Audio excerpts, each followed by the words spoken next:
चर्चा। सत श्री अकाल जी। प्रोग्राम चर्चा ਦੇ ਵਿੱਚ ਤੁਹਾਡਾ ਸਵਾਗਤ।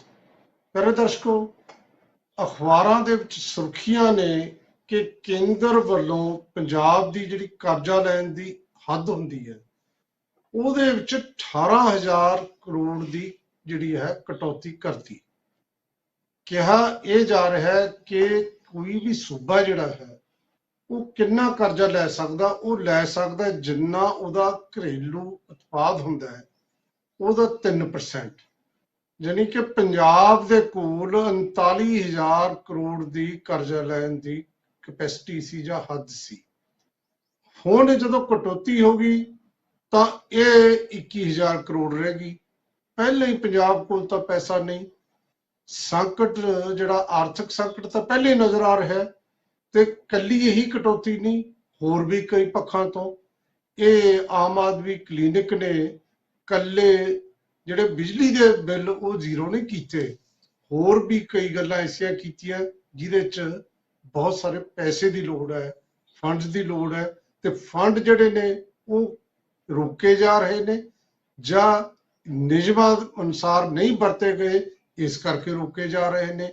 ਜਿਵੇਂ Ayushman Bharat health and wellness centre ਸੀ, ਉਹਨਾਂ ਨੂੰ ਜਿਹੜਾ ਹੈ ਬਣਾ ਦਿੱਤਾ ਗਿਆ ਆਮ ਆਦਮੀ ਕਲੀਨਿਕ, ਤੇ ਉਹਨਾਂ ਤੇ ਆਮ ਆਦਮੀ ਕਲੀਨਿਕ ਤੇ ਮਾਨ ਸਾਹਿਬ ਦੀ ਲਾਤੀ ਫੋਟੋ ਤੇ ਕੇਂਦਰ ਨੇ ਇਸ ਤੋਂ ਜਿਹੜਾ ਹੈ ਹੈਲਥ ਮਿਸ਼ਨ ਦਾ ਜਿਹੜਾ ਪੈਸਾ ਉਹ ਰੋਕ ਲਿਆ।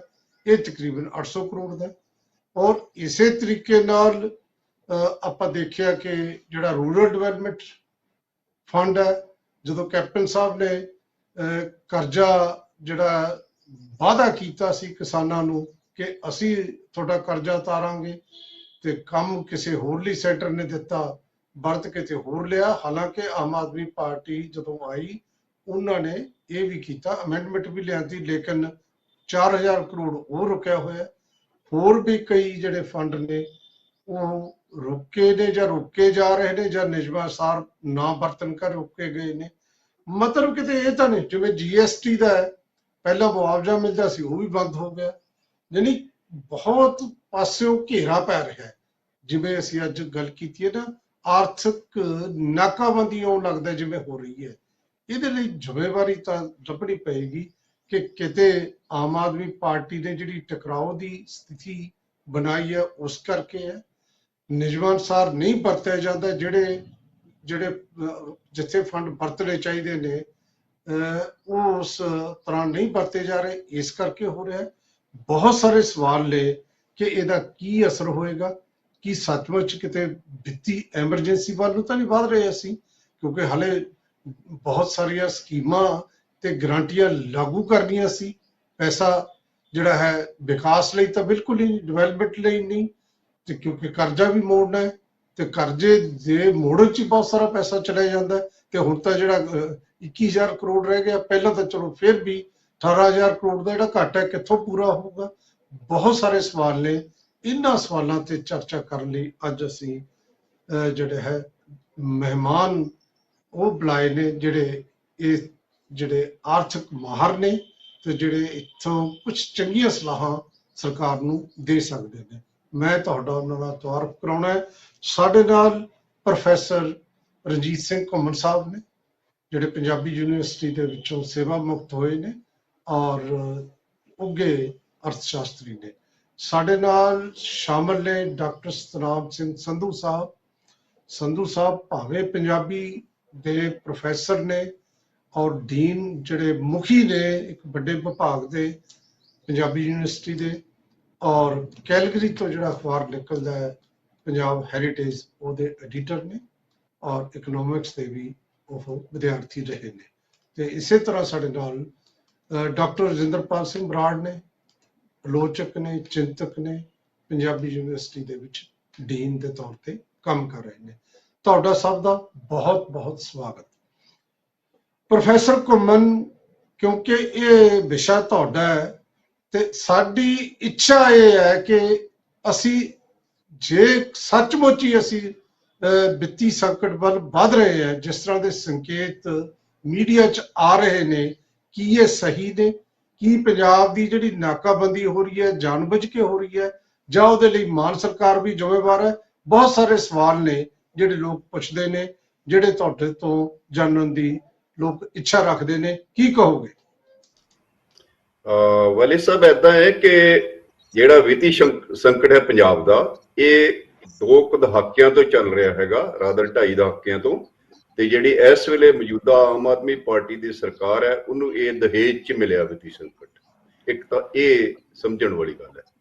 ਦੂਜਾ ਇਹ ਹੈ ਕਿ ਜਦੋਂ ਦੇ ਇਹ ਆਮ ਆਦਮੀ ਪਾਰਟੀ ਆਪਣੀ ਪਾਵਰ 'ਚ ਆਈ ਹੈ, ਸੱਤਾ 'ਚ ਆਈ ਹੈ, ਤਾਂ ਇਹਨਾਂ ਨੇ ਵੀ ਕੋਈ ਐਸਾ ਰੋਡ ਮੈਪ ਤਿਆਰ ਨਹੀਂ ਕੀਤਾ ਜਿਹਦੇ ਨਾਲ ਵਿੱਤੀ ਸੰਕਟ ਦਾ ਕੋਈ ਹੱਲ ਹੋ ਸਕੇ। ਸਗੋਂ ਵਿੱਤੀ ਸੰਕਟ ਵਿੱਚ ਵਾਧਾ ਕਰ ਰਹੇ ਨੇ ਤੇ ਕਰਜ਼ਾ ਲੈ ਕੇ ਆਪਣਾ ਰੋਜ਼ਮਰਾ ਦਾ ਕੰਮ ਚਲਾ ਰਹੇ ਨੇ। ਇੱਕ ਤਾਂ ਇਹ ਮੈਂ ਕਹਿਣਾ ਸੀ। ਦੂਜੀ ਗੱਲ ਜਿਹੜੀ ਤੁਸੀਂ ਕਿਹਾ ਕਿ ਕੇਂਦਰ ਵੱਲੋਂ ਆਰਥਿਕ ਨਾਕਾਬੰਦੀ, ਵਿੱਤੀ ਸੰਕਟ ਪੰਜਾਬ ਤੇ ਵਧਾਇਆ ਜਾ ਰਿਹਾ ਹੈ, ਉਹ ਕਾਫੀ ਹੱਦ ਤੱਕ ਠੀਕ ਹੈ। ਉਹਦੇ ਵਿੱਚ ਪੰਜਾਬ ਵੀ ਭਾਈਵਾਲ ਹੈ ਤੇ ਕੇਂਦਰ ਵੱਲੋਂ ਵੀ ਕਿਸੇ ਨਾ ਕਿਸੇ ਰੂਪ 'ਚ ਪੰਜਾਬ ਦੀ ਤੇ ਕੁਝ ਹੋਰ ਸਟੇਟਾਂ ਦੀ ਬਾਂਹ ਮਰੋੜੀ ਜਾ ਰਹੀ ਹੈ। ਖਾਸ ਕਰਕੇ ਜਿਹੜੇ ਨੌਨ ਬੀਜੇਪੀ ਸਰਕਾਰਾਂ ਨੇ ਜਿੱਥੇ ਉੱਥੇ। ਜਿਹੜਾ ਮਸਲਾ ਹੁਣ ਤੁਰੰਤ ਆਇਆ, ਕੱਲ ਅਖਬਾਰਾਂ 'ਚ ਆਇਆ ਹੋਇਆ, ਪਰਸੋਂ ਇਹ ਕੇਂਦਰ ਵੱਲੋਂ ਕੀਤਾ ਗਿਆ, ਉਹ ਇਹ ਹੈ ਕਿ ਪੰਜਾਬ, ਕੇਰਲਾ ਤੇ ਹਿਮਾਚਲ, ਉਹਦੇ ਉੱਤੇ ਜਿਹੜਾ ਇਹ ਬੰਦਿਸ਼ ਲਾਈ ਗਈ ਹੈ ਕਿ ਤੁਸੀਂ ਇੱਕ ਵਿਸ਼ੇਸ਼ ਹੱਦ ਤੋਂ ਬਾਅਦ ਕਰਜ਼ਾ ਨਹੀਂ ਲੈ ਸਕਦੇ। ਜਾਂ ਪੰਜਾਬ ਦੇ ਕੰਟੈਕਸਟ 'ਚ ਆਪਾਂ ਗੱਲ ਕਰੀਏ ਤਾਂ 18,000 ਕਰੋੜ ਘਟਾ ਦਿੱਤਾ ਹੈ ਕਰਜ਼ਾ। ਇਸ ਤੋਂ ਪਹਿਲਾਂ ਮੈਂ ਤੁਹਾਨੂੰ ਇੱਕ ਗੱਲ ਜ਼ਰੂਰ ਤੁਹਾਡੇ ਧਿਆਨ 'ਚ ਲਿਆਉਣਾ ਚਾਹਾਂਗਾ ਕਿ ਇਹ ਮਸਲਾ ਜਿਹੜਾ ਸਕੰਜਾ ਕੱਸਣ ਵਾਲਾ, ਇਹ ਕੁਝ ਮਹੀਨਿਆਂ ਤੋਂ ਪਹਿਲਾਂ ਵੀ ਚੱਲ ਰਿਹਾ। ਜੇ ਆਪਾਂ ਹੁਣ ਦੀ ਗੱਲ ਕਰੀਏ ਤਾਂ ਜਦੋਂ ਕਣਕ ਦੀ ਖਰੀਦ ਹੋਣੀ ਸੀ ਤੇ ਕੈਸ਼ ਕ੍ਰੈਡਿਟ ਲਿਮਿਟ ਦੇ ਵਿੱਚ ਇਹ ਮੈਂਸ਼ਨ ਹੁੰਦਾ ਕਿ ਕਿੰਨਾ RDF ਹੈ, ਕਿੰਨਾ ਕਮਿਸ਼ਨ ਏਜੰਟਾਂ ਦਾ ਹੈਗਾ, ਕਿੰਨਾ ਉਹਦੇ ਵਿੱਚ ਤੁਹਾਡਾ ਮੰਡੀ ਫੀਸ ਹੋਏਗੀ। ਪਰ ਇਹਦੇ ਵਿੱਚ ਜਿਹੜਾ CCL ਆਈ ਹੈ ਆਪਣਾ ਲੇਟੈਸਟ ਕਣਕ ਦੀ ਖਰੀਦ ਵਿੱਚ, ਉਹਦੇ ਵਿੱਚ RDF ਦਾ ਬਿਲਕੁਲ ਜ਼ਿਕਰ ਨਹੀਂ ਕੀਤਾ ਗਿਆ, ਨੰਬਰ 1। ਨੰਬਰ 2, ਆੜ੍ਹਤੀਆਂ ਦਾ ਜਿਹੜਾ ਕਮਿਸ਼ਨ ਹੈ ਉਹ 2.5% ਤੋਂ 2% ਨਹੀਂ ਕੀਤਾ ਗਿਆ, ਸਗੋਂ ਉੱਕਾ ਪੁੱਕਾ 40,000 ਜਿਹੜਾ ਉਹ ਪ੍ਰਤੀ, ਮੈਨੂੰ ਹੁਣ ਐਗਜ਼ੈਕਟ ਫਿਗਰ ਮੈਨੂੰ ਲੈਟ ਮੀ ਰਿਕਲੈਕਟ, ਉੱਕਾ ਪੁੱਕਾ ਕਰ ਦਿੱਤਾ ਗਿਆ। ਇਸੇ ਤਰ੍ਹਾਂ ਕੇਂਦਰ ਤੇ ਕੁਝ ਹੋਰ ਇਤਰਾਜ਼ ਸਨ। ਉਹ ਇਤਰਾਜ਼ ਇਹ ਸੀ ਕਿ ਪਿਛਲੇ 2-3 ਸਾਲਾਂ ਤੋਂ ਖਾਸ ਕਰਕੇ ਪੰਜਾਬ ਸਰਕਾਰ ਨੇ ਜਿਹੜਾ ਯੂਟੀਲਾਈਜੇਸ਼ਨ ਸਰਟੀਫਿਕੇਟ ਹੈ, ਵਰਤੋਂ ਸਰਟੀਫਿਕੇਟ ਹੈ RDF ਦਾ, ਉਹ ਨਹੀਂ ਦਿੱਤਾ। ਔਰ ਮੈਂ ਜ਼ਿਕਰ ਕਰਨਾ ਚਾਹਾਂਗਾ ਕਿ RDF ਪੰਜਾਬ ਦੇ ਰੂਰਲ ਡਿਵੈਲਪਮੈਂਟ ਵਾਸਤੇ ਬਹੁਤ ਇੰਪੋਰਟੈਂਟ ਹੈ। ਇੰਪੋਰਟੈਂਟ ਇਨ ਦਾ ਸੈਂਸ ਕਿ ਕੋਈ 3000 ਕਰੋੜ ਰੁਪਇਆ ਜਿਹੜਾ ਉਹ ਇਕੱਠਾ ਹੁੰਦਾ ਹੈ RDF ਰਾਹੀਂ। ਫਿਰ ਮੰਡੀ ਫੀਸ ਵੀ ਹੈ, ਸੋ ਮੰਡੀ ਫੀਸ ਤੇ ਵੀ ਕੱਟ ਲਾਈ ਗਈ। ਇਹਨਾਂ ਨੇ ਘਟਾਇਆ ਵੀ ਹੈ ਕਿਉਂਕਿ ਕੇਂਦਰ ਦਾ ਇਤਰਾਜ਼ ਸੀ ਕਿ 8.5% ਪੰਜਾਬ ਖਰਚਾ ਪਾ ਰਿਹਾ ਹੈਗਾ, ਜਦੋਂ ਕਿ ਬਾਕੀ ਸਟੇਟਾਂ 'ਚ ਇਹ ਘੱਟ ਹੈ। ਪੰਜਾਬ ਨੇ ਜਿਹੜਾ ਤੁਸੀਂ ਵਿਸ਼ੇਸ਼ ਜ਼ਿਕਰ ਕੀਤਾ ਹੈ ਉਹ ਹੈ ਕਿ ਫਿਸਕਲ ਮੈਨੇਜਮੈਂਟ ਐਕਟ ਜਿਹੜਾ, ਉਹਦੇ ਵਿੱਚ ਵੀ ਸੋਧ ਕਰ ਲਈ ਹੈ। ਕੇਂਦਰ ਦੀ ਗੱਲ ਮੰਨ ਵੀ ਲਈ ਹੈ ਕਿ ਭਾਈ ਠੀਕ ਹੈ, ਜਦੋਂ ਉਹਨਾਂ ਨੇ ਕੰਡੀਸ਼ਨ ਲਾਈ ਕਿ ਤੁਸੀਂ 3% ਦੀ ਬਜਾਏ 3.5% ਕਰਜ਼ਾ ਲੈ ਸਕਦੇ ਹੋ GDP ਦਾ, ਤਾਂ ਉਹ ਪੰਜਾਬ ਨੇ ਮੰਨ ਲਿਆ। ਪਰ ਹੁਣ ਜਿਹੜਾ ਇੱਕ ਹੋਰ ਟੁੱਚੜ ਆਈ ਹੈ ਕੇਂਦਰ ਨੇ, ਉਹ ਹੈ ਕਿ ਨਵੀਂ ਪੈਨਸ਼ਨ ਸਕੀਮ ਦੀ ਥਾਂ ਪੁਰਾਣੀ ਪੈਨਸ਼ਨ ਸਕੀਮ ਜਿਹੜੀ ਹੈ ਉਹ ਪੰਜਾਬ ਨੇ ਲਾਗੂ ਕਰਨ ਦਾ ਫੈਸਲਾ ਕੀਤਾ ਹੈ। ਤੇ ਉਹਦੇ ਵਿੱਚ ਪੰਜਾਬ 3000 ਕਰੋੜ ਤੋਂ ਵੱਧ ਦਾ ਜਿਹੜਾ central pension development regulatory authority ਹੈ ਉਹਨੂੰ ਕੰਟਰੀਬਿਊਟ ਕਰਦਾ ਹੈ। ਕੇਂਦਰ ਨੂੰ ਇਹ ਖਦਸ਼ਾ ਹੈ ਕਿ ਉਹ ਫਿਰ ਪੰਜਾਬ ਵਾਪਸ ਮੰਗੇਗਾ। ਪੰਜਾਬ ਨੇ ਇਹ ਕਲੀਅਰ ਵੀ ਕਰ ਦਿੱਤਾ ਕਿ ਅਸੀਂ ਉਹ ਵਾਪਸ ਨਹੀਂ ਮੰਗਦੇ। ਤਰਾਸ਼ਦੀ ਇਹ ਹੈ ਕਿ ਪਹਿਲੀ ਗੱਲ ਤਾਂ GST ਕਰਕੇ ਜਿਹੜਾ ਵਿੱਤੀ ਜਿਹੜੇ ਆਟੋਨਮੀ ਆ ਉਹ ਸਟੇਟਾਂ ਦੀ ਲੈ ਲਈ। ਹੁਣ ਜਦੋਂ ਮੈਂ ਤੇ ਹੈਰਾਨ ਆ ਕਿ ਇਹ ਜਦੋਂ ਨਵੀਂ ਪੈਨਸ਼ਨ ਸਕੀਮ 2004 ਚ ਲਾਗੂ ਹੋਈ ਹੈ, ਸਟੇਟਾਂ ਨੇ ਮੰਨ ਕਿਉਂ ਲਈ? ਜੇ ਮੰਨੀ ਵੀ ਆ ਤਾਂ ਇਹ ਕੇਂਦਰ ਨੂੰ ਸਾਰਾ ਆਪਣੀ ਦਾੜੀ ਕਿਉਂ ਫੜਾ ਦਿੱਤੀ?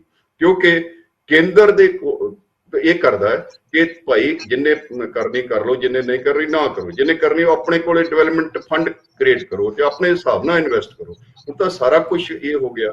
ਇਸੇ ਤਰ੍ਹਾਂ ਜਿਹੜੇ ਤੁਹਾਡੇ ਖੇਤੀ ਕਾਨੂੰਨ ਉਹਨਾਂ ਰਾਹੀਂ ਵੀ ਆਟੋਨਮੀ ਇੱਕ ਲੈਣੀ ਚਾਹੁੰਦੇ ਸੀਗੇ, ਉਹ ਨਹੀਂ ਹੋਈ। ਸੋ ਇਹ ਸਾਰਾ ਕੁਝ ਮੈਨੂੰ ਲੱਗਦਾ ਕਿ ਕੇਂਦਰੀਕਰਨ ਵੱਲ ਜਾ ਰਿਹਾ ਇੱਕ ਸਾਡਾ। ਫੈਕਟਰ ਇਹਦੇ ਜਿਹੜਾ ਨਾਲ ਇੱਕ ਫੈਕਟਰ ਘੁੰਮਣ ਸਾਹਿਬ, ਇੱਕ ਹੋਰ ਫੈਕਟਰ ਤੇ ਵੀ ਤੁਹਾਡੀ ਟਿੱਪਣੀ ਕਿ ਜਿਹੜੇ ਜ਼ੀਰੋ ਬਿੱਲ ਕੀਤੇ ਨੇ ਜਾਂ ਜਿਹੜੀਆਂ ਇਸ ਤਰ੍ਹਾਂ ਦੀਆਂ ਜਿਵੇਂ ਆਮ ਆਦਮੀ ਕਲੀਨਿਕ, ਇਹਦਾ ਵੀ ਕੋਈ ਫਰਕ ਪਿਆ ਹੈ ਇਹ ਸੰਕਟ ਵੱਲ ਨੂੰ ਜਿਹੜੇ ਸੰਕੇਤ ਨੇ ਸੈਂਟਰ ਨੇ ਕੀਤਾ ਹੈਗਾ ਕਿ ਅਸੀਂ ਆਯੁਸ਼ਮਾਨ ਹੈਲਥ ਐਂਡ ਵੈਲਨੈਸ ਜਿਹੜੀਆਂ ਕਲੀਨਿਕਸ ਨੇ ਉਹ ਖੋਲ੍ਹਣ ਲਈ ਪੈਸਾ ਦੇ ਰਹੇ ਹਾਂ ਅੰਡਰ ਨੈਸ਼ਨਲ ਹੈਲਥ ਮਿਸ਼ਨ ਜਿਹੜਾ ਹੈ, ਠੀਕ ਹੈ। ਇਹਨਾਂ ਨੇ ਉਹਦੀ ਜਗ੍ਹਾ ਆਪਣਾ ਬੋਰਡ ਲਾ ਲਿਆ ਕਿ ਆਮ ਆਦਮੀ ਕਲੀਨਿਕ ਬਣਾ ਦਿੱਤੀ। ਮੈਂ ਪਰਸਨਲੀ ਆਮ ਆਦਮੀ ਕਲੀਨਿਕ ਦੇ ਉਲਟ, ਕਿਸੇ ਵੀ ਇਸ ਤਰ੍ਹਾਂ ਦਾ ਨਾਂ ਬਦਲਣ ਦੇ ਨਾਲ ਕੋਈ ਡਿਵੈਲਪਮੈਂਟ ਨਹੀਂ ਹੁੰਦੀ, ਕੋਈ ਸਹੂਲਤ ਕ੍ਰੀਏਟ ਨਹੀਂ ਹੁੰਦੀ। ਇਹਦੇ ਨਾਲ ਹੋਇਆ ਹੀ ਆਮ ਆਦਮੀ ਪਾਰਟੀ ਦੇ ਇੱਕ ਤਾਂ ਸੈਂਟਰ ਦਾ ਆਬਜੈਕਸ਼ਨ ਲਿਆ, ਇੱਕ ਜਿਹੜਾ ਤੁਹਾਡਾ ਸਟੇਟ ਦਾ ਹੈਲਥ ਸੈਕਟਰ ਹੈ ਉਹਨੂੰ ਢਾਹ ਲੱਗੀ ਹੈ। ਉਹ ਜਿਹੜੀਆਂ ਕੁਝ ਪੁਰਾਣੀਆਂ ਡਿਸਪੈਂਸਰੀਆਂ ਠੀਕ ਉਹਨੂੰ ਠੀਕ ਕਰਨ ਦੀ ਬਜਾਏ ਉਧਰੋਂ ਕੋਈ ਦਵਾਈ ਬਿਲਡਿੰਗਾਂ ਸ਼ਿਫਟ ਕਰ ਲਈਆਂ, ਕੋਈ ਡਾਕਟਰ ਸ਼ਿਫਟ ਕਰ ਲਏ, ਕੋਈ ਨॉन ਪੈਰਾਮੈਡੀਕਲ ਸਟਾਫ ਸ਼ਿਫਟ ਕਰ ਲਿਆ। ਮੈਂ ਤਾਂ ਇਸ ਹੱਕ 'ਚ ਹੈ ਕਿ ਸਟੇਟ ਨੂੰ ਚਾਹੀਦਾ ਕਿ ਲੱਗਦੇ ਵਾਏ ਜਿੱਥੇ ਬਚਤ ਹੋ ਸਕਦੀ ਹੈ ਉਹ ਕਿਉਂ ਪੰਗਾ ਲੈਣਾ, ਪਰ ਜਿੱਥੇ ਸਟੇਟਾਂ ਦੀ ਆਟੋਨਮੀ ਦਾ ਉੱਥੇ ਪੰਗਾ ਲਓ। ਇਹ ਤਾਂ ਜਾਣ-ਬੁੱਝ ਕੇ ਆਪਣਾ ਕਰ ਰਹੇ ਨੇ ਕਿ ਲੋੜ ਕੀ ਹੈ ਕਿ ਜੇ ਤੁਸੀਂ ਮੁਹੱਲਾ ਕਲੀਨਿਕਾਂ ਖੋਲਣੀਆਂ ਨੇ ਤੇ ਆਪਣੇ ਬੋਲਬਰਤੇ ਤੇ ਖੋਲੋ। ਫਿਰ ਉਹਨਾਂ ਨੂੰ ਇਤਰਾਜ਼ ਇਹ ਵੀ ਹੈ ਕਿ ਸੀਐਮ ਦੀ ਫੋਟੋ ਲੱਗੀ ਹੈ, ਹਾਲਾਂਕਿ ਪੀਐਮ ਦੀ ਫੋਟੋ ਜਿੱਥੇ ਮਰਜ਼ੀ ਲੱਗ ਜਾਂਦੀ ਹੈ। ਪੀਐਮ ਦੀ ਫੋਟੋ ਕੋਰਟ ਦੇ ਵਿੱਚ ਤੁਹਾਡੇ ਉਹ ਸਰਟੀਫਿਕੇਟਾਂ ਤੇ ਵੀ ਲੱਗ ਗਈ ਸੀ, ਉਹ ਬਾਅਦ ਚ ਚਲੋ ਲੱਥ ਗਈ। ਸੋ ਇਹ ਜਿਹੜੇ ਕੁਝ ਇਤਰਾਜ਼ ਨੇ ਇਹ ਖਾਸ ਕਰਕੇ ਜਿਹੜੇ ਬਸ ਇੱਕ ਸਵਾਲ, ਕਿਉਂਕਿ ਫਿਰ ਆਪਾਂ ਬ੍ਰੇਕ ਤੇ ਜਾਣਾ। ਘੁੰਮਣ ਸਾਹਿਬ, ਲਾਸਟ ਸਵਾਲ ਤੁਹਾਨੂੰ ਇਸ ਸੈਗਮੈਂਟ ਦਾ ਕਿ ਕੀ ਤੁਹਾਨੂੰ ਲੱਗਦਾ ਹੈ ਕਿ ਇਹ ਜਿੱਥੇ ਗੈਰ ਭਾਜਪਾਈ ਸਰਕਾਰਾਂ ਨੇ ਉੱਥੇ ਹੀ ਹੋ ਰਿਹਾ ਹੈ? ਉਹਦੇ ਚ ਕਿੰਨਾ ਕੁ ਸੱਚ ਹੈ ਕਿ ਜਾਣਬੁੱਝ ਕੇ ਨਾਕਾਬੰਦੀ ਹੋ ਰਹੀ ਹੈ? ਦੇਖੋ ਏਦਾਂ ਹੈ ਕਿ ਕੁਝ ਤਾਂ ਇਹ ਕਲੀਅਰ ਹੀ ਹੈ ਕਿ ਗੈਰ ਭਾਜਪੀ ਜਿੱਥੇ ਸਰਕਾਰਾਂ ਨੇ, ਤਿੰਨੇ ਸਰਕਾਰਾਂ ਗੈਰ ਭਾਜਪੀ ਨੇ, ਕੇਰਲਾ, ਪੰਜਾਬ ਤੇ ਹਿਮਾਚਲ। ਦਿੱਲੀ ਵਾਲਾ ਜਿਹੜਾ ਆਰਡੀਨੈਂਸ ਉਹ ਵੀ ਇਸੇ ਚ ਜੋੜ ਲਓ ਕਿ ਸੁਪਰੀਮ ਕੋਰਟ ਦੇ ਫੈਸਲੇ ਨੂੰ ਸਰਕਮਵੈਂਸ਼ਨ ਕੀਤਾ ਹੈ। ਸੋ ਇਹ ਤਾਂ ਕਲੀਅਰ ਹੈ, ਪਰ ਕੁਝ ਸਟੇਟਾਂ ਕੁਝ ਆਪਣੇ ਆਪ ਹੈਂਡਲ ਵੀ ਦੇ ਰਹੀਆਂ ਨੇ ਕਿ ਹੁਣ ਜੇ ਉਹ ਕਹਿੰਦੇ ਨੇ ਕਿ ਭਾਈ ਤੁਸੀਂ ਰੂਰਲ ਡਿਵੈਲਪਮੈਂਟ ਫੰਡ ਦਾ ਸਰਟੀਫਿਕੇਟ ਕਿਉਂ ਨਹੀਂ ਇਸ਼ੂ ਕਰ ਰਹੇ, ਤਾਂ ਉਹ ਦੇਣਾ ਚਾਹੀਦਾ ਯੂਟਿਲਾਈਜੇਸ਼ਨ ਸਰਟੀਫਿਕੇਟ। ਪਰ ਮੈਂ ਜਿੱਥੋਂ ਤੱਕ ਨਵੀਂ ਪੁਰਾਣੀ ਪੈਨਸ਼ਨ ਬਹਾਲ ਕਰਨ ਦਾ ਉਹਦੇ ਨਾਲ ਮੈਂ ਕੇਂਦਰ ਨਾਲ ਸਹਿਮਤ ਨਹੀਂ ਹਾਂ, ਕਿਉਂਕਿ ਹਰ ਸਟੇਟ ਦੀ ਮਰਜ਼ੀ ਹੈ ਉਹ ਜਿਹੜੀ ਮਰਜ਼ੀ ਪੈਨਸ਼ਨ ਦੇਵੇ, ਜਿਹੜੀ ਮਰਜ਼ੀ ਨਾ ਦੇਵੇ। ਸੋ ਇਹ ਸਿਲਸਿਲਾ ਜਿਹੜਾ ਉਸ ਐਂਗਲ ਤੋਂ ਦੇਖਣ ਦੀ ਲੋੜ ਜੀ। ਬਿਲਕੁਲ ਤੁਹਾਡੀ ਗੱਲ ਠੀਕ ਹੈ, ਪਰ ਇਹਦੇ ਚ ਪਿਆਰੇ ਦਰਸ਼ਕੋ ਇੱਕ ਜਿਵੇਂ ਘੁੰਮਣ ਸਾਹਿਬ ਨੇ ਦੱਸਿਆ, ਪਰ ਉਹਦੇ ਚ ਇੱਕ ਗੱਲ ਵੀ ਤਾਂ ਇਹ ਵੀ ਹੈ ਨਾ, ਜਿਸ ਕੰਮ ਲਈ ਪੈਸਾ ਹੁੰਦਾ ਹੈ, ਜਿਸ ਹੈੱਡ ਦੇ ਵਿੱਚ ਪੈਸਾ ਹੁੰਦਾ ਹੈ ਉੱਥੇ ਖਰਚਣਾ ਚਾਹੀਦਾ ਹੈ।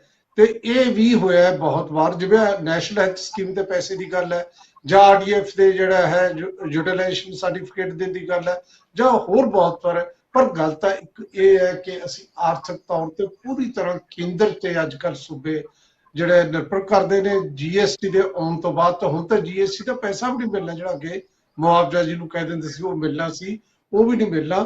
ਕੀ ਸੱਚਮੁੱਚੀ ਅਸੀਂ ਇਹ ਜਿਹੜਾ ਸੰਕਟ ਹੈ, ਚਲੋ ਮੰਨ ਲੈਂਦੇ ਹਾਂ ਡਾਕਟਰ ਘੁੰਮਣ ਦੀ ਗੱਲ ਆਪਾਂ ਕਿ 2.5 ਜਿਹੜੇ ਹੈ ਦਹਾਕਿਆਂ ਤੋਂ ਚੱਲ ਰਿਹਾ ਹੈ, ਪਰ ਅਸੀਂ ਇਹ ਕਹਿ ਲੈਂਦੇ ਹਾਂ ਕਿ ਸੰਕਟ ਜਿਹੜਾ ਗਹਿਰਾ ਹੋ ਰਿਹਾ ਹੈ ਤੇ ਇਸ ਨਾਕਾਬੰਦੀ ਤੋਂ ਬਾਅਦ ਤਾਂ ਹੋਰ ਵੀ ਗਹਿਰਾਏਗਾ ਸੰਕਟ।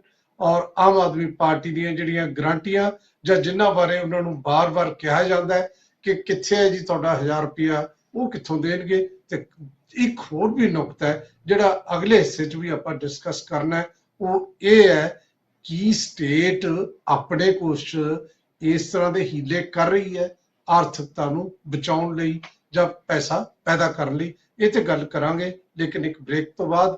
ਹੁਣ ਲੈਣੇ ਇੱਕ ਬ੍ਰੇਕ। ਚਰਚਾ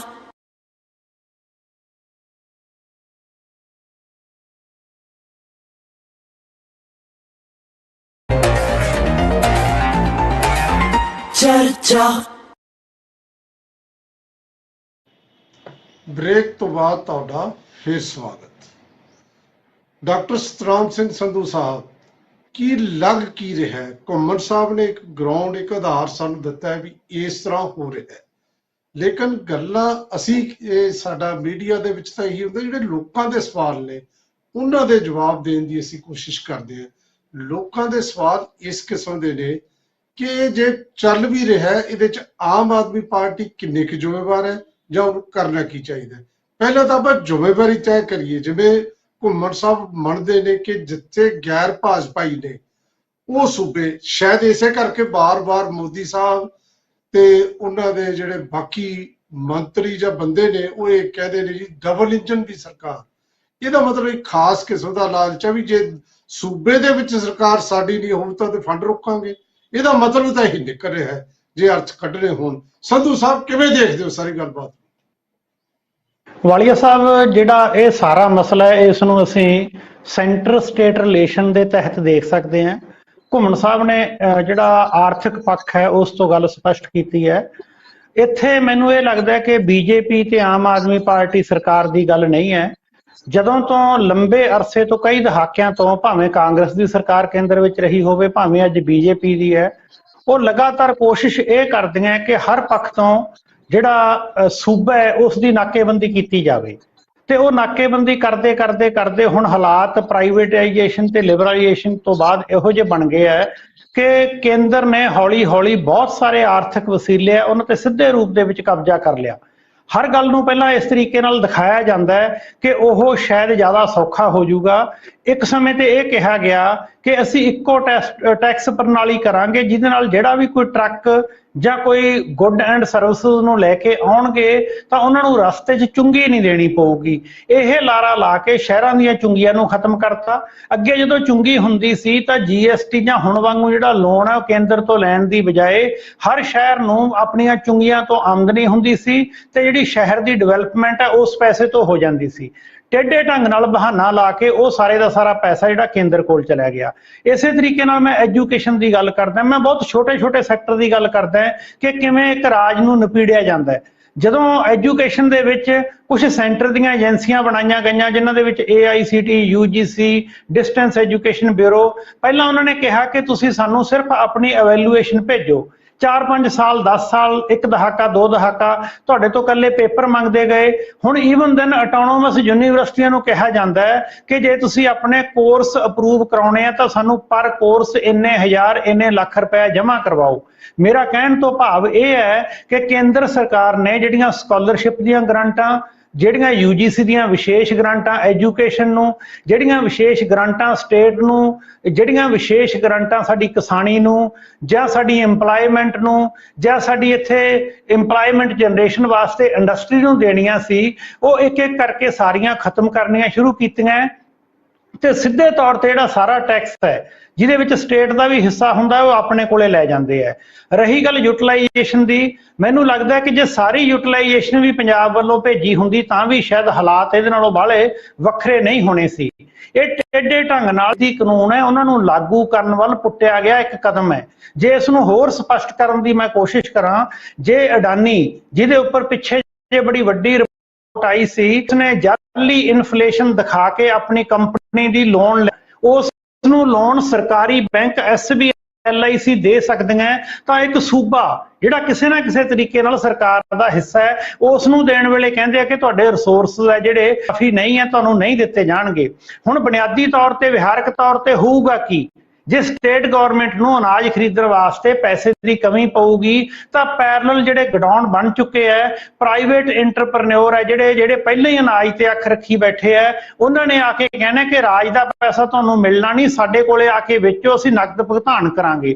2 ਵਾਰ, 3 ਵਾਰ, 4 ਵਾਰ ਭੁਗਤਾਨ ਕਰਕੇ ਜਿਸ ਗੱਲ ਦਾ ਖਦਸ਼ਾ ਸੀ, ਕਾਨੂੰਨ ਨੂੰ ਰੋਕਣ ਵਾਸਤੇ ਜ਼ੋਰ ਲਾਇਆ ਸੀ, ਉਹ ਟੇਢੇ ਢੰਗ ਨਾਲ ਹੁਣ ਜੇ ਸੰਘੀ ਘੁੱਟੀ ਗਈ ਆਰਥਿਕ ਤੌਰ ਤੇ ਸਟੇਟ ਦੀ ਤਾਂ ਉਹ ਲਾਗੂ ਹੋ ਜਾਊਗਾ।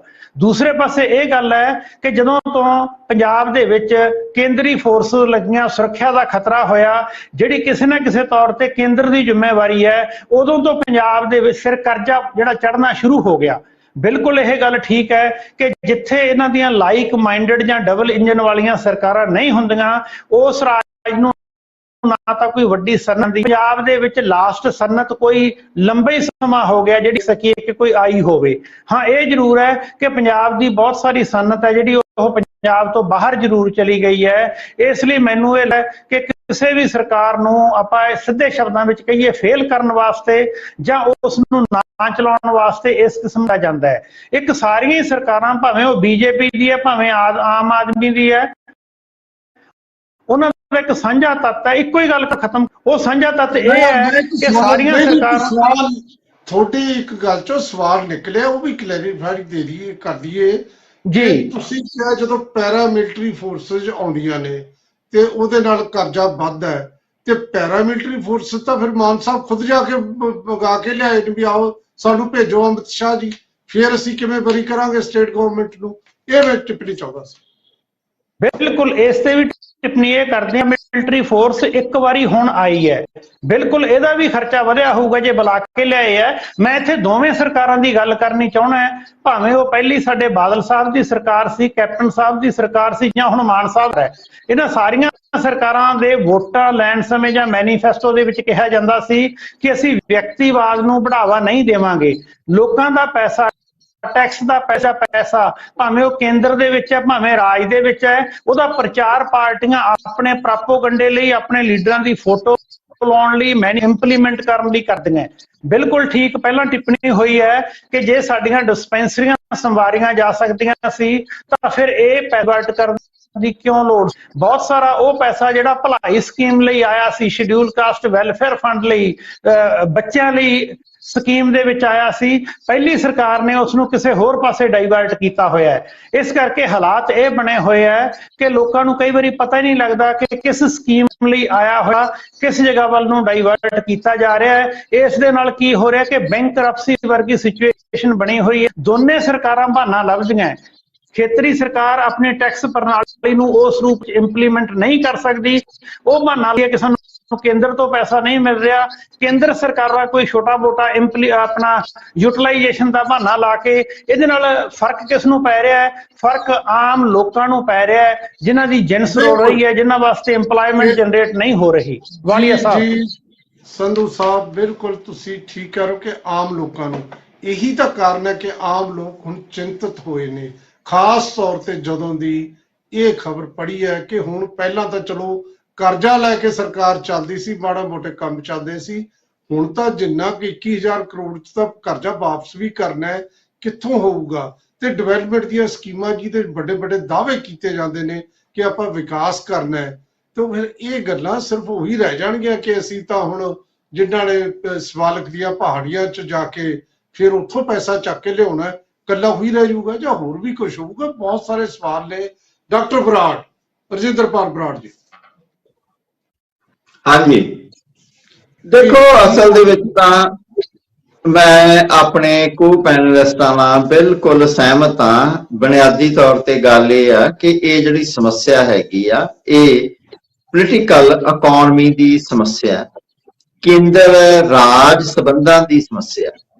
ਦੋਵੇਂ ਤਰ੍ਹਾਂ ਦੇ ਵਿੱਚੋਂ ਅਸੀਂ ਕਿਸੇ ਇੱਕ ਨੂੰ ਦੋਸ਼ੀ ਟਿੱਕਣ ਦੀ ਬਜਾਏ ਇਸ ਸਮੱਸਿਆ ਨੂੰ ਇਸ ਢੰਗ ਨਾਲ ਸਮਝੀਏ ਕਿ ਅਸਲ ਵਿੱਚ ਦੋਵੇਂ ਧਿਰਾਂ ਹੀ ਦੋਸ਼ੀ, ਇੱਕ ਧਿਰ ਨਹੀਂ ਆ, ਦੋਵੇਂ ਧਿਰਾਂ ਹੀ ਦੋਸ਼ੀ ਆ। ਉਸ ਵਿੱਚ ਜਿਹੜੀ ਬੁਨਿਆਦੀ ਗੱਲ ਹੈਗੀ ਆ ਕਿ ਜਿਹੜੀ ਕੇਂਦਰ ਸਰਕਾਰ ਆ, ਜਦੋਂ ਤੋਂ ਦੇਸ਼ ਆਜ਼ਾਦ ਹੋਇਆ ਉਸ ਸਮੇਂ ਜਿਹੜੇ ਅਧਿਕਾਰ ਰਾਜਾਂ ਕੋਲ ਸੀ, ਉਹ ਤੇਜ਼ੀ ਨਾਲ ਕੇਂਦਰ ਨੇ ਹਰ ਲਗਭਗ ਸਰਕਾਰ ਨੇ ਹੀ ਆਪਣੇ ਅਧਿਕਾਰ ਹੇਠ ਲੈਂਦੇ ਗਏ। ਉਹ ਚਾਹੇ ਸਿਹਤ ਹੋਵੇ, ਚਾਹੇ ਸਿੱਖਿਆ ਹੋਵੇ, ਕਿ ਜਿਹੜਾ ਕਿਸੇ ਸਮੇਂ ਨਰੋਲ ਯਾਨੀ ਕਿ ਰਾਜਾਂ ਦਾ ਅਧਿਕਾਰ ਸੀਗਾ, ਉਹ ਕੇਂਦਰ ਨੇ ਆਪਣੇ ਪੇਟੇ ਪਾ ਲਿਆ। ਕੇਵਲ ਪੇਟੇ ਨਹੀਂ ਪਾ ਲਿਆ, ਸਗੋਂ ਉਸ ਦੀਆਂ ਸਕੀਮਾਂ ਨੂੰ ਗਵਰਨ ਕਰਨ ਲੱਗਿਆ। ਇਸੇ ਤਰ੍ਹਾਂ ਹੀ ਕਿ ਜਿਹੜਾ ਰਾਜ ਕੋਲ ਟੈਕਸ ਇਕੱਠੇ ਕਰਨ ਦੇ ਢੰਗ ਸੀ, ਜਿਸ ਤਰ੍ਹਾਂ ਸੰਧੂ ਸਾਹਿਬ ਨੇ ਵੀ ਆਖਿਆ ਕਿ ਚੁੰਗੀ ਵਗੈਰਾ ਜਾਂ ਹੋਰ ਢੰਗ, ਉਹ ਸਾਰੇ ਹੀ ਜਿਹੜੇ ਟੈਕਸ ਨੇ ਉਹ ਆਪਦੇ ਤੱਕ ਕੇਂਦਰ ਨੇ ਆਪਣੇ ਪੇਟੇ ਪਾ ਲਏ। ਔਰ ਉਸ ਤੋਂ ਬਾਅਦ ਫਿਰ ਕੀ ਹੋਇਆ ਕਿ ਜਦੋਂ ਉਹਨਾਂ ਨੂੰ ਵਾਪਸ ਦੇਣਾ ਤਾਂ ਉਹਦੇ ਨਾਲ ਤਰ੍ਹਾਂ ਤਰ੍ਹਾਂ ਦੀਆਂ ਸ਼ਰਤਾਂ ਲਾਈਆਂ, ਚਾਹੇ ਕੇਂਦਰ ਸਰਕਾਰ ਹੋਵੇ ਚਾਹੇ ਪੰਜਾਬ ਸਰਕਾਰ ਹੋਵੇ। ਪਹਿਲਾਂ ਤੋਂ ਇਹ ਕਹਿੰਦੀ ਹੈ ਕਿ ਇਹ ਸਾਡਾ ਪੈਸਾ ਹੈ, ਇਹ ਕਹਿੰਦੀ ਹੈ ਕਿ ਅਸੀਂ ਆ ਕਰ ਰਹੇ ਹਾਂ, ਜਦੋਂ ਕਿ ਕੁਝ ਵੀ ਖੁਦ ਨਹੀਂ ਕਰ ਰਹੇ। ਜਿਹੜਾ ਪੈਸਾ ਇਕੱਠਾ ਹੋ ਰਿਹਾ ਉਹ ਕਿੱਥੋਂ ਰਿਹਾ? ਪੈਸਾ ਤਾਂ ਆਮ ਜਨਤਾ ਦੀ ਜੇਬ ਚੋਂ ਇਕੱਠਾ ਹੋ ਰਿਹਾ ਹੈ, ਚਾਹੇ ਉਹ ਇਨਕਮ ਟੈਕਸ ਦੇ ਰੂਪ ਦੇ ਵਿੱਚ ਹੋਵੇ ਤੇ ਚਾਹੇ ਉਹ GST ਦੇ ਰੂਪ ਵਿੱਚ ਹੋਵੇ ਤੇ ਚਾਹੇ ਉਸ ਟੈਕਸ ਦੇ ਕਿਸੇ ਹੋਰ ਰੂਪ ਦੇ ਵਿੱਚ ਹੋਵੇ, ਕਿ ਆਮ ਲੋਕਾਂ ਦਾ ਹੀ ਜਿਹੜਾ ਆਮ ਲੋਕਾਂ ਤੋਂ ਹੀ ਜਿਹੜਾ ਪੈਸਾ ਹੈ, ਤੁਸੀਂ ਮਾਚਿਸ ਖਰੀਦਣ ਜਾਓ, ਤੁਸੀਂ ਮੋਮਬੱਤੀ ਖਰੀਦਣ ਜਾਓ, ਬਿਜਲੀ ਖਰੀਦੋ, ਉਹਦੇ ਤੇ ਟੈਕਸ ਲੱਗਦਾ ਹੈ। ਉਹਦਾ ਟੈਕਸ ਦਾ ਪੈਸਾ ਹੈ ਉਹ ਕੇਂਦਰ ਸਰਕਾਰ ਪਹਿਲਾਂ ਇਕੱਠਾ ਕਰ ਲੈਂਦੀ ਹੈ, ਮੁੜ ਕੇ ਰਾਜਾਂ ਨੂੰ ਦੇਣ ਸਮੇਂ ਉਹ ਇੱਕ ਇੱਕ ਬਹਾਨੇ ਬਣਾਉਂਦੀ ਹੈ, ਤੇ ਜਿਹੜੇ ਬਹਾਨੇ ਆ ਉਹ ਭਾਵਾਂ ਬਹਾਨੇ ਵੇਖਣ ਨੂੰ ਜਸਟੀਫਾਈ ਲੱਗਦੇ ਆ, ਬੜੇ ਜੈਨੂਇਨ ਲੱਗਦੇ ਆ ਕਿ ਦੇਖੋ ਜੀ ਤੁਹਾਨੂੰ ਇੰਨਾ ਪੈਸਾ ਦਿੱਤਾ ਸੀ, ਸਾਨੂੰ ਉਸ ਪੈਸੇ ਦਾ ਹਿਸਾਬ ਦਿਓ, ਜਿਹਨੂੰ ਕਹਿੰਦੇ ਕਿ ਯੂਟਿਲਿਟੀ ਸਰਟੀਫਿਕੇਟ।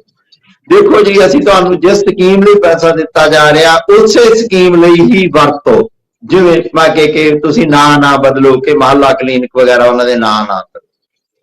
ਪਹਿਲੀ ਗੱਲ ਤਾਂ ਇਹ ਕਿ ਚਾਹੇ ਕੋਈ ਕੇਂਦਰ ਸਰਕਾਰ ਦੀ ਸਕੀਮ, ਚਾਹੇ ਕੋਈ ਪੰਜਾਬ ਸਰਕਾਰ ਦੀ ਸਕੀਮ ਹੈਗੀ ਹੈ, ਉਹਦੇ ਉੱਤੇ ਕਿਸੇ ਵਿਅਕਤੀ ਵਿਸ਼ੇਸ਼ ਦੀ ਤਸਵੀਰ ਲੱਗਣਾ ਹੀ ਆਪਣੇ ਆਪ ਦੇ ਵਿੱਚ ਅਪਰਾਧ ਹੈ। ਉੱਥੇ ਸਿਰਫ ਤਿਰੰਗਾ ਝੰਡਾ ਜਾਂ ਸ਼ੇਰ ਦੀ ਤਸਵੀਰ ਹੀ ਲੱਗਣੀ ਚਾਹੀਦੀ ਹੈ, ਜਾਂ ਭਾਰਤ ਦਾ ਨਕਸ਼ਾ ਜਾਂ ਪੰਜਾਬ ਦਾ ਨਕਸ਼ਾ ਹੀ ਹੋਣਾ ਚਾਹੀਦਾ, ਹੋਰ ਕਿਸੇ ਵਿਅਕਤੀ ਵਿਸ਼ੇਸ਼ ਦੀ ਤਸਵੀਰ ਦਾ ਕੋਈ ਅਰਥ ਹੀ ਨਹੀਂਗਾ।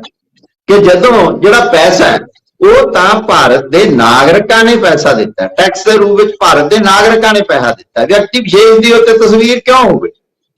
ਤਾਂ ਇਹ ਜਿਹੜਾ ਮਸਲਾ ਹੈਗਾ ਇਹ ਪੋਲੀਟੀਕਲ ਇਕਨੋਮੀ ਦਾ ਮਸਲਾ ਹੈ, ਸਟੇਟ ਤੇ ਰਾਜਾਂ ਦੇ ਸੰਬੰਧਾਂ ਦਾ ਮਸਲਾ ਹੈਗਾ। ਹੁਣ ਸਾਡੇ ਸਾਹਮਣੇ ਅਗਲਾ ਮਸਲਾ ਇਹ ਆਉਂਦਾ ਹੈ ਕਿ ਅਸੀਂ ਇਸ ਸਥਿਤੀ ਚੋਂ ਨਿਕਲੀਏ ਕਿਵੇਂ, ਇਸ ਨੂੰ ਨਜਿੱਠੀਏ ਕਿਵੇਂ, ਕਿਉਂਕਿ ਜਿਹੜਾ ਕੇਂਦਰ ਇਹਦੇ ਲਈ ਡਿਕਟੇਟ ਕਰਾਉਣਾ ਚਾਹ ਰਿਹਾ ਉਹ ਇੱਕ ਉਹਨਾਂ ਦਾ ਪੋਲੀਟੀਕਲ ਮੁਹਾਵਰਾ ਹੈ ਕਿ ਡਬਲ ਇੰਜਨ ਦੀ ਸਰਕਾਰ।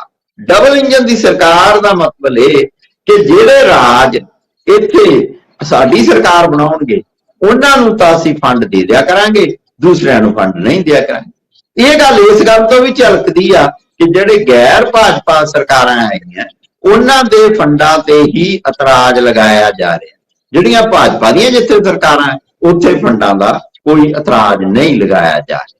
ਇਹ ਜਿਹੜਾ ਡਬਲ ਇੰਜਨ ਦੀ ਸਰਕਾਰ ਦੇ ਮੁਹਾਵਰੇ ਵਾਲਾ ਜਿਹੜਾ ਪੋਲੀਟੀਕਲ ਵਰਤਾਂਤ ਸਿਰਜਿਆ ਜਾ ਰਿਹਾ ਹੈ, ਮੈਨੂੰ ਲੱਗਦਾ ਕਿ ਕੇਂਦਰ ਤੇ ਰਾਜ ਸੰਬੰਧਾਂ ਦੇ ਲਈ ਇਹ ਬਹੁਤ ਹੀ ਮਾਰੂ ਹੈਗਾ, ਇਹਦੀ ਨਿਖੇਧੀ ਕਰਨੀ ਬਣਦੀ ਆ। ਦੂਸਰੇ ਪਾਸੇ ਕਿ ਜਿਹੜੀ ਰਾਜ ਸਰਕਾਰ ਉਹ ਕਿਹਦਾ ਪੈਸਾ ਕਾਹਦੇ ਤੇ ਖਰਚਦੀ ਆ, ਦੇਖੋ ਜਦੋਂ ਤਾਂ ਉਹਨਾਂ ਦੀ ਆਪਦੀ ਮਰਜ਼ੀ ਹੁੰਦੀ ਆ ਉਦੋਂ ਤਾਂ ਕਹਿੰਦੇ ਕਿ ਅਸੀਂ ਮੁੱਖ ਮੰਤਰੀ ਚੁਣਨ ਲਈ ਵੀ ਅਸੀਂ ਜਨਤਕ ਓਪੀਨੀਅਨ ਪੋਲ ਕਰਾਉਣੇ, ਜਦੋਂ ਸਕੀਮਾਂ ਲਾਗੂ ਕਰਨੀਆਂ ਉਹ ਕਿਵੇਂ ਲਾਗੂ ਹੋਣੀਆਂ ਚਾਹੀਦੀਆਂ, ਕਿਹੜੀ ਸਕੀਮ ਲਾਗੂ ਹੋਣੀ ਚਾਹੀਦੀ, ਉੱਤੇ ਕਿਹੜਾ ਪੈਸਾ ਲੱਗਣਾ ਚਾਹੀਦਾ, ਉਹਦੇ ਵਿੱਚ ਜਨਤਕ ਭਾਗੀਦਾਰੀ ਕਿੱਥੇ ਹੈ? ਉਹਦੇ ਵਿੱਚ ਵੀ ਜਨਤਕ ਭਾਗੀਦਾਰੀ ਦੀ ਜ਼ਰੂਰਤ ਹੈਗੀ ਆ ਕਿ ਜਿਹੜੀਆਂ ਸਕੀਮਾਂ ਬਣਾਈਆਂ ਜਾਣੀਆਂ ਉਹ ਸਕੀਮਾਂ ਨਾ ਕੇਂਦਰ ਵੱਲੋਂ ਰੋਪਤ ਹੋਣ, ਨਾ ਉਹ ਰਾਜ ਸਰਕਾਰਾਂ ਵੱਲੋਂ ਰੋਪਤ ਹੋਣ, ਸਗੋਂ ਜਿਹੜੇ ਲੋਕ ਟੈਕਸ ਦਿੰਦੇ ਨੇ ਉਹ ਜਿਹੜੇ ਲੋਕਾਂ ਦੇ ਸਿਰ ਤੇ ਸਰਕਾਰ ਬੈਠੀ ਆ ਉਹਨਾਂ ਆਮ ਨਾਗਰਿਕਾਂ ਦੀਆਂ ਇੱਛਾਵਾਂ ਦੇ ਅਨੁਸਾਰ ਉਹ ਸਕੀਮਾਂ ਬਣਨੀਆਂ ਚਾਹੀਦੀਆਂ। ਇਹਦਾ ਕੀ ਬਰਾੜ ਸਾਹਿਬ ਕੀ ਜਿਹੜੀ ਇਹ ਟਕਰਾਓ ਦੀ ਸਥਿਤੀ ਹੈ ਜਿਹੜੀ ਆਮ ਆਦਮੀ ਪਾਰਟੀ ਮਾਨ ਸਰਕਾਰ ਤੇ ਕੇਂਦਰ ਸਰਕਾਰ ਦੀ, ਜਿਵੇਂ ਕੇਜਰੀਵਾਲ ਵਰਸਸ ਮੋਦੀ ਚੱਲ ਰਿਹਾ ਹੈ, ਕੀ ਉਹ ਵੀ ਜ਼ਿੰਮੇਵਾਰ ਹੈ? ਜੇ ਲੋਕਾਂ ਦੀਆਂ ਇੱਛਾਵਾਂ ਦੀ ਜੀ ਬਰਾੜ ਸਾਹਿਬ ਤੁਸੀਂ ਗੱਲ ਕਰ ਰਹੇ ਹੋ, ਕੀ ਲੋਕ ਚਾਹੁੰਦੇ ਨੇ ਕਿ ਟਕਰਾਓ 'ਚ ਤੁਸੀਂ ਰਹੋ? ਕੀ ਲੋਕ ਇਸ ਤਰ੍ਹਾਂ ਦੀ ਗੱਲ ਚਾਹੁੰਦੇ ਨੇ ਕਿ ਤੁਸੀਂ ਇਸ ਟਕਰਾਓ 'ਚ ਨੁਕਸਾਨ ਹੋਵੇ? ਬਹੁਤ ਸਾਰੇ ਸਵਾਲ ਨੇ ਹਲੇ ਜਿਨ੍ਹਾਂ ਦੇ ਜਵਾਬ ਆਪਾਂ ਨੂੰ ਲੱਭਣ ਦੀ ਲੋੜ ਹੈ ਜਾਂ ਕੋਸ਼ਿਸ਼ ਕਰਨ ਦੀ ਲੋੜ ਹੈ ਕਿ ਲੱਭੀਏ ਤੇ ਦਰਸ਼ਕਾਂ ਸਾਹਮਣੇ ਰੱਖੀਏ। ਇਹੀ ਕੋਸ਼ਿਸ਼ ਸਾਡੀ ਜਾਰੀ ਰਹੇਗੀ। ਇੱਕ ਬ੍ਰੇਕ ਹੋਰ ਲੈ ਲਈਏ, ਮਿਲਦੇ ਹਾਂ ਬ੍ਰੇਕ ਤੋਂ ਬਾਅਦ।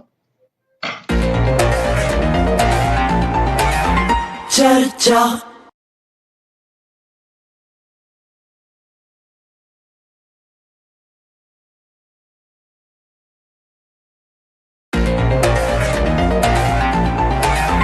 ਚਰਚਾ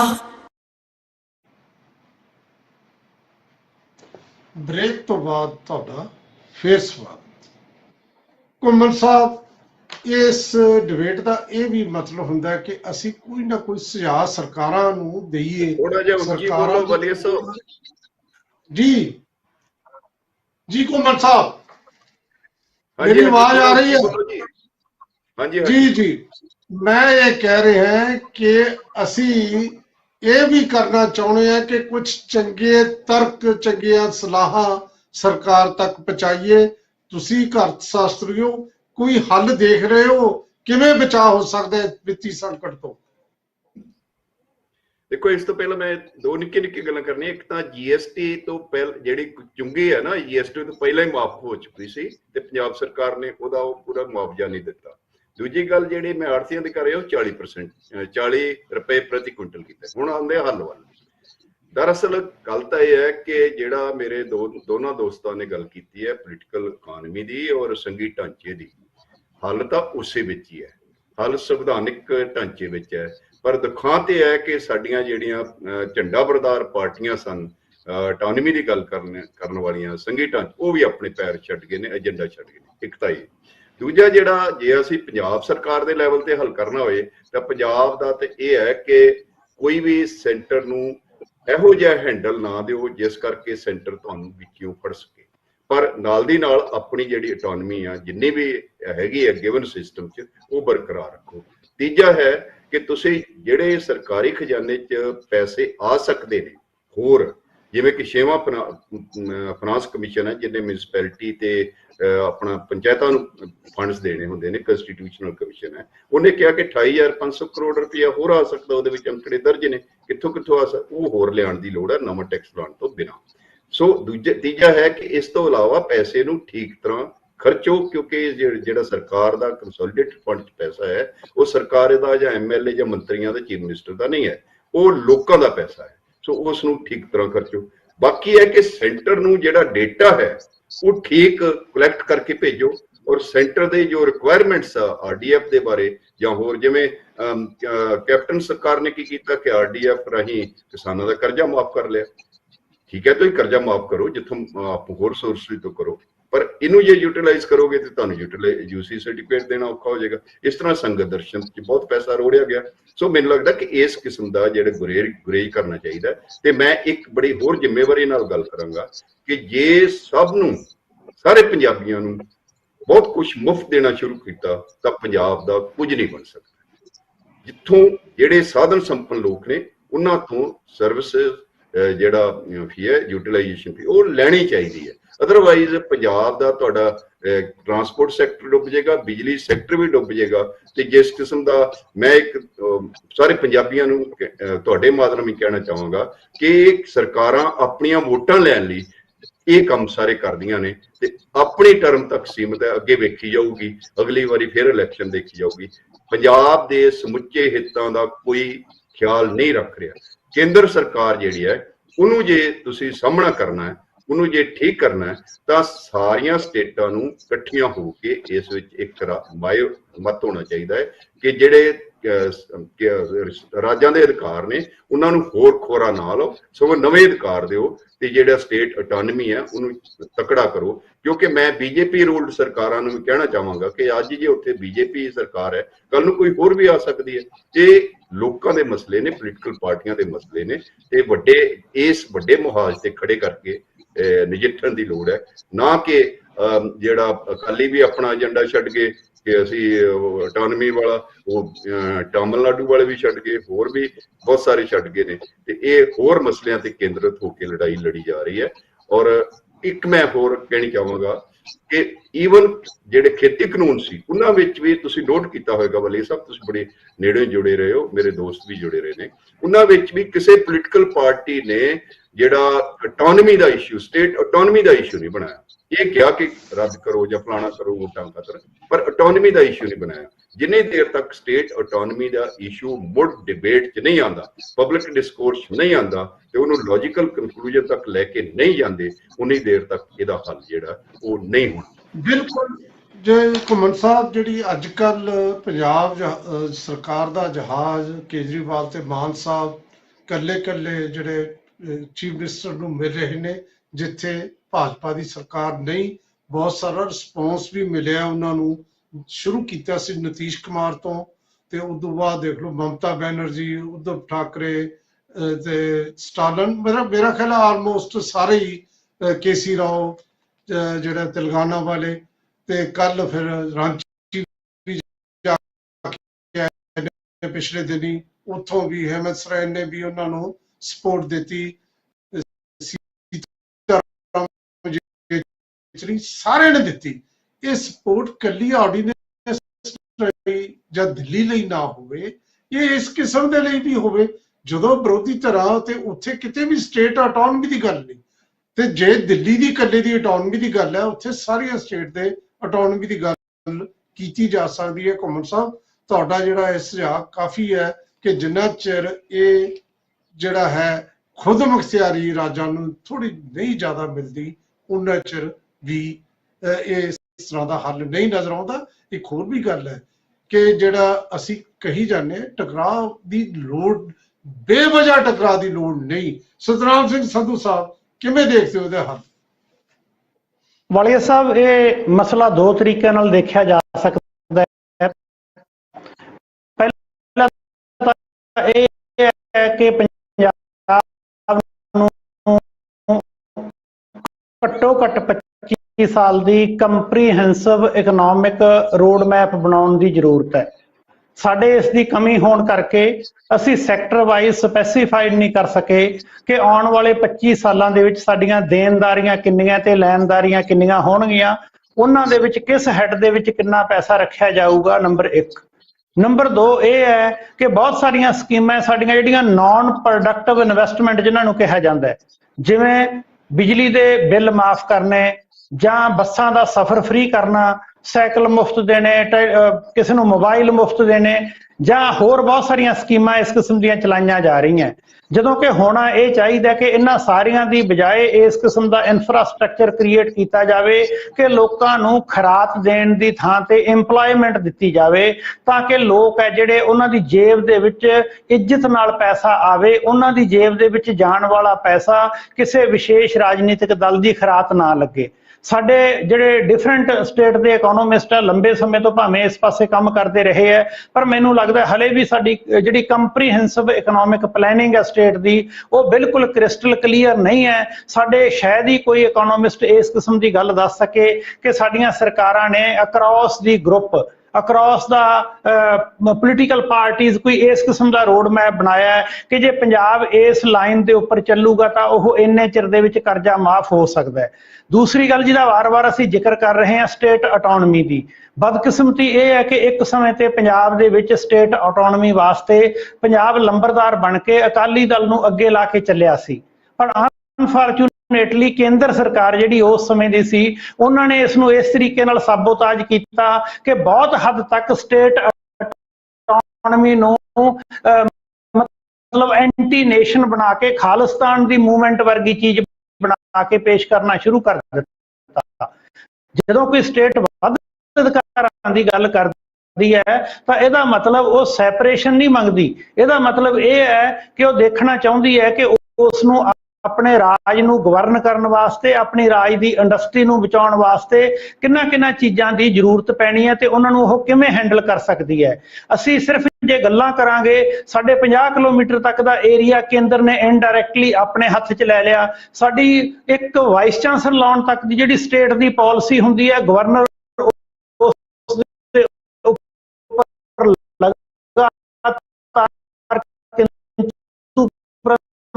ਕਰਦੇ ਹੈ। ਸਾਡਾ ਸੈਸ਼ਨ ਜਿਹੜਾ ਚੁਣੀ ਹੋਈ ਸਰਕਾਰ ਦਾ ਸੱਦਣ ਵੇਲੇ ਤੱਕ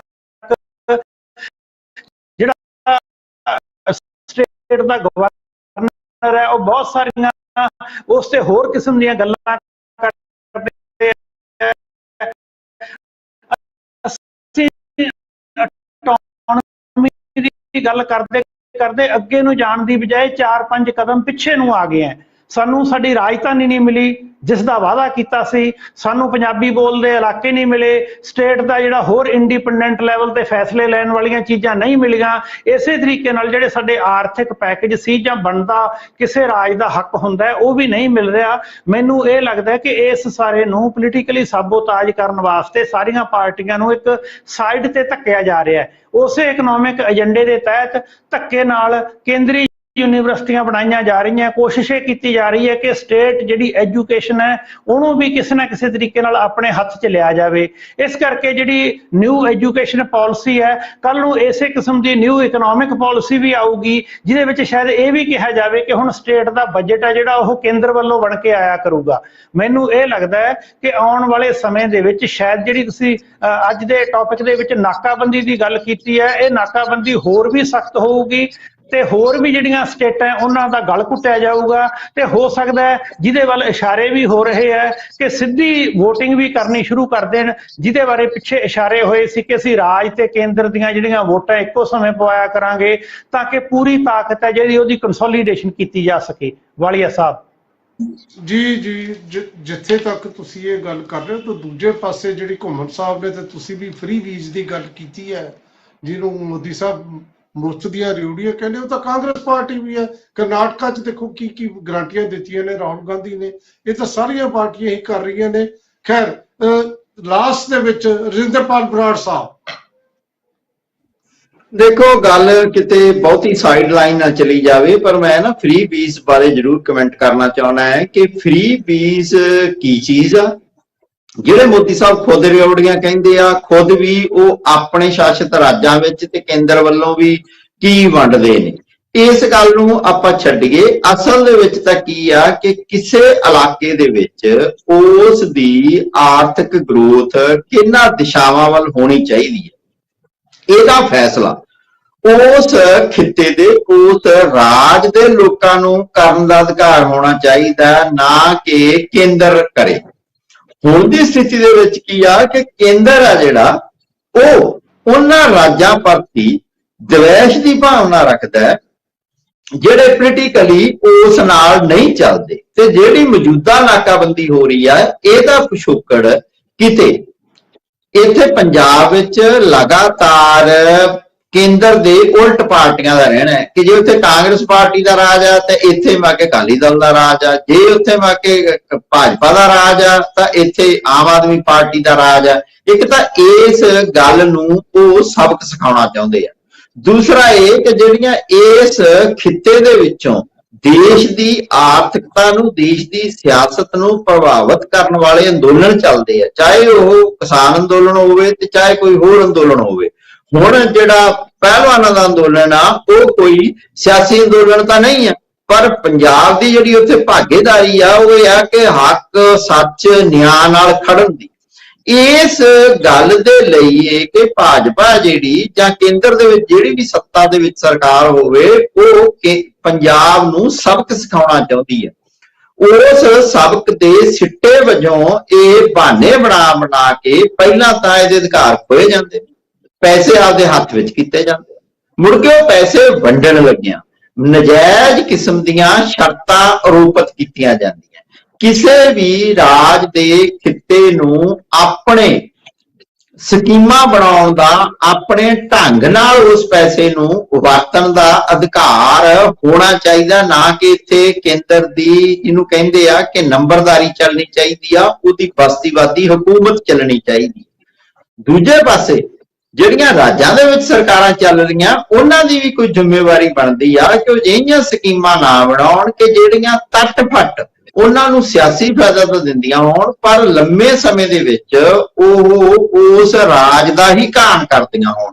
ਮੰਨ ਲਓ ਬੱਸ ਦੇ ਵਿੱਚ ਔਰਤਾਂ ਨੂੰ ਮੁਫਤ ਦੀ ਸੁਵਿਧਾ ਹੈ, ਉਹਦੇ ਉਲਟ ਚਾਹੀਦਾ ਤਾਂ ਇਹ ਸੀਗਾ ਕਿ ਔਰਤਾਂ ਨੂੰ ਕਿਉਂ ਸਾਰੇ ਜਿਹੜਾ ਟਿਕਟ ਹੈਗੀ ਆ ਉਹ ਅੱਧੇ ਪੈਸਿਆਂ ਦੀ ਕਰ ਦਿੰਦੇ। ਤਾਂ ਤੁਸੀਂ ਦੇਖੋ ਕਿ ਪ੍ਰਾਈਵੇਟ ਬੱਸ ਦੇ ਵਿੱਚ ਚੜ੍ਹਦਾ ਕੌਣ? ਹਰੇਕ ਬੰਦਾ ਜਿਹੜਾ ਉਹ ਸਰਕਾਰੀ ਬੱਸ ਦੇ ਵਿੱਚ ਚੜ੍ਹਦਾ। ਸਰਕਾਰੀ ਬੱਸ ਦੀ ਜਿਹੜੀ ਜਿਹਨੂੰ ਕਹਿ ਸਕਦੇ ਆ ਰੈਵਨਿਊ ਜਨਰੇਸ਼ਨ ਡਬਲ ਹੋ ਜਾਣੀ ਸੀਗੀ ਕਿਉਂਕਿ ਉਹਨਾਂ ਕੋਲੋਂ ਸਵਾਰੀਆਂ ਸਾਂਭੀਆਂ ਨਹੀਂ ਜਾਣੀਆਂ ਸੀਗੀਆਂ। ਤੇ ਦੂਸਰੇ ਪਾਸੇ ਇਹ ਕਿ ਹਰ ਘਰ ਦੇ ਵਿੱਚ ਮਰਦ ਵੀ ਬਾਹਰ ਜਾਂਦਾ, ਔਰਤ ਵੀ ਬਾਹਰ ਜਾਂਦੀ ਹੈ, ਤਾਂ ਉਹਦੇ ਨਾਲ ਕੀ ਸੀਗਾ ਕਿ ਜਿਹੜਾ ਮਰਦ ਹੈਗਾ ਚਾਹੇ ਉਹ ਪੈਸੇ ਖਰਚੇ ਚਾਹੇ ਔਰਤ ਪੈਸੇ ਖਰਚੇ, ਪੈਸੇ ਤਾਂ ਉਹਨਾਂ ਦੇ ਅੱਧੇ ਖਰਚੇ ਜਾਣੇ ਸੀਗੇ। ਇਸ ਤਰ੍ਹਾਂ ਜਿਹੜੀਆਂ ਫ੍ਰੀ ਪੀਸ ਕਹਿੰਦੇ ਆ ਜਿਹਨੂੰ ਆਪਾਂ, ਅਸਲ ਦੇ ਵਿੱਚ ਜਿਹੜੀਆਂ ਨਾਗਰਿਕ ਸੁਵਿਧਾਵਾਂ ਸਾਰੇ ਹੀ ਰਾਜ, ਇੱਥੋਂ ਤੱਕ ਤੇ ਯੂਰਪ ਦੇ ਵਿੱਚ ਵੀ ਇਹ ਨਾਗਰਿਕ ਸੁਵਿਧਾਵਾਂ ਦਿੱਤੀਆਂ ਜਾਂਦੀਆਂ, ਪਰ ਉਹ ਨਾਗਰਿਕ ਸੁਵਿਧਾਵਾਂ ਦੇਣਾ ਵੀ ਜਿਹੜਾ ਹੈਗਾ ਉਹ ਠੀਕ ਢੰਗ ਨਾਲ ਦੇਣੀਆਂ ਚਾਹੀਦੀਆਂ। ਤੇ ਕੇਂਦਰ ਸਰਕਾਰ ਦਾ ਜਿਹੜਾ ਇਹ ਅੜੀਅਲ ਰਵੱਈਆ ਉਹਦੇ ਖਿਲਾਫ ਮੈਂ ਕਿ ਇਕੱਲੇ ਇੱਕ ਰਾਜ ਨੂੰ ਨਹੀਂ ਸਾਰੇ ਰਾਜਾਂ ਨੂੰ ਲੜਨ ਦੀ ਜ਼ਰੂਰਤ ਹੈ। ਬਿਲਕੁਲ ਬਰਾੜ ਸਾਹਿਬ ਜਿਹੜੀ ਗੱਲ ਕੀਤੀ ਹੈ, ਪਰ ਕਿਤੇ ਨਾ ਕਿਤੇ ਗੱਲ ਇਹ ਜ਼ਰੂਰ ਨਿਕਲਦੀ ਹੈ ਕਿ ਡਬਲ ਇੰਜਨ ਦੀ ਸਰਕਾਰ ਕਹਿ ਕੇ ਜਿਹੜਾ ਹੈ ਸਪਸ਼ਟ ਕਰ ਦਿੱਤਾ ਜਾਂਦਾ ਹੈ ਕਿ ਉਹਨਾਂ ਨੂੰ ਉਹ ਤਾਂ ਇੰਨਾ ਸਿੱਧਾ ਤੇ ਸਿੱਧਾ ਸਪਸ਼ਟ ਗੱਲ ਕਿ ਜੇ ਡਬਲ ਇੰਜਨ ਦੀ ਸਰਕਾਰ ਹੈ ਤਾਂ ਤੁਹਾਨੂੰ ਕੋਈ ਤਕਲੀਫ ਨਹੀਂ, ਤਾਂ ਤੁਹਾਡਾ ਵਿਕਾਸ ਹੋਊ, ਤੁਹਾਡੀਆਂ ਸ਼ਰਤਾਂ, ਤੁਹਾਡੇ ਜਿਹੜੇ ਜ਼ਰੂਰਤਾਂ ਪੂਰੀਆਂ ਹੋਣਗੀਆਂ। ਮਤਲਬ ਬੜਾ ਸਪਸ਼ਟ। ਦੂਜੀ ਗੱਲ, ਜਿੱਥੇ ਟਕਰਾਅ ਹੋਏਗਾ ਜਾਂ ਵਿਰੋਧੀ ਤਰ੍ਹਾਂ ਦੀ ਗੱਲ, ਜਿਵੇਂ ਸ਼ੁਰੂ 'ਚ ਹੀ ਆਪਾਂ ਦੇਖਿਆ ਕੇਰਲ, ਹਿਮਾਚਲ ਔਰ ਪੰਜਾਬ, ਇਹ ਤਿੰਨਾਂ ਤੇ ਕਟੌਤੀ ਲੱਗੀ ਹੈ ਤੇ ਤਿੰਨਾਂ 'ਚ ਸਰਕਾਰਾਂ ਜਿਹੜੀਆਂ ਨੇ ਉਹ ਗੈਰ ਭਾਜਪਾਈ ਨੇ। ਸੋ ਇਹ ਵੀ ਕਿਤੇ ਗੱਲ ਨਜ਼ਰ ਆਉਂਦੀ ਹੈ। ਪਰ ਪਿਆਰੇ ਦਰਸ਼ਕੋ, ਇੱਕ ਗੱਲ ਅੱਜ ਦੀ ਡਿਬੇਟ 'ਚ ਵੀ ਤੁਹਾਡੇ ਸਾਹਮਣੇ ਆਈ ਹੈ ਕਿ ਸੰਕੇਤ ਜ਼ਰੂਰ ਇਹ ਹੋ ਰਹੇ ਨੇ ਕਿ ਸੰਕਟ ਗਹਿਰਾਇਆ ਜਾ ਰਿਹਾ ਹੈ, ਔਰ ਇਹ ਜਿਹੜਾ ਗਹਿਰਾ ਹੋ ਰਿਹਾ ਸੰਕਟ ਹੈ, ਡੂੰਘਾ ਹੋ ਰਿਹਾ ਸੰਕਟ ਹੈ, ਇਹ ਤੋਂ ਕਿਵੇਂ ਬਚਿਆ ਜਾਵੇ, ਇਹ ਤੇ ਕਾਫੀ ਬਹਿਸ ਦੀ, ਡਿਬੇਟ ਦੀ, ਨੈਸ਼ਨਲ ਲੈਵਲ, ਘੱਟੋ-ਘੱਟ ਸਟੇਟ ਲੈਵਲ ਦੇ ਜੇ ਪੰਜਾਬ ਨੂੰ ਬਚਾਉਣਾ ਦੀ ਜ਼ਰੂਰਤ ਹੈ। ਅੱਜ ਅਸੀਂ ਸ਼ੁਰੂਆਤ ਕੀਤੀ ਹੈ, ਆਉਣ ਵਾਲੇ ਟਾਈਮ 'ਚ ਅਸੀਂ ਹੋਰ ਵੀ ਇਸ ਤਰ੍ਹਾਂ ਦੀਆਂ ਗੱਲਾਂ ਕੱਲੇ ਪੁਆਇੰਟ ਤੇ ਆਪਾਂ ਕਰਾਂਗੇ। ਲੇਕਿਨ ਓਵਰਆਲ ਤੁਹਾਨੂੰ ਕਿਸ ਤਰ੍ਹਾਂ ਲੱਗਿਆ, ਮੈਨੂੰ ਤੁਹਾਡੇ ਹੰਗਾਰੇ ਦੀ ਉਡੀਕ ਰਹੂਗੀ। ਹੁਣ ਆਪਾਂ ਕਰੀਏ ਧੰਨਵਾਦ ਡਾਕਟਰ ਰਣਜੀਤ ਸਿੰਘ ਘੁੰਮਰ ਸਾਹਿਬ, ਡਾਕਟਰ ਸਤਨਾਮ ਸਿੰਘ ਸੰਧੂ ਜੀ, ਡਾਕਟਰ ਜਿੰਦਰਪਾਲ ਬਰਾੜ, ਤੁਹਾਡਾ ਸਭ ਦਾ ਬਹੁਤ ਬਹੁਤ ਧੰਨਵਾਦ। ਤੁਸੀਂ ਆਏ ਤੇ ਆਪਣੀ ਗੱਲ ਸਾਡੇ ਦਰਸ਼ਕਾਂ ਸਾਹਮਣੇ ਰੱਖੀ। ਪਿਆਰੇ ਦਰਸ਼ਕੋ, ਕੱਲ ਸਵੇਰੇ 8:40 ਖਬਰ ਤੇ ਨਜ਼ਰ ਹਰਜਿੰਦਰ ਵਾਲੀਆ ਸ਼ੋ, ਤੇ ਕੱਲ ਸ਼ਾਮ ਨੂੰ 5:30 ਵਜੇ ਚਰਚਾ ਪ੍ਰੋਗਰਾਮ 'ਚ ਫਿਰ ਮਿਲਾਂਗੇ। ਬਹੁਤ ਬਹੁਤ ਸ਼ੁਕਰੀਆ। चर्चा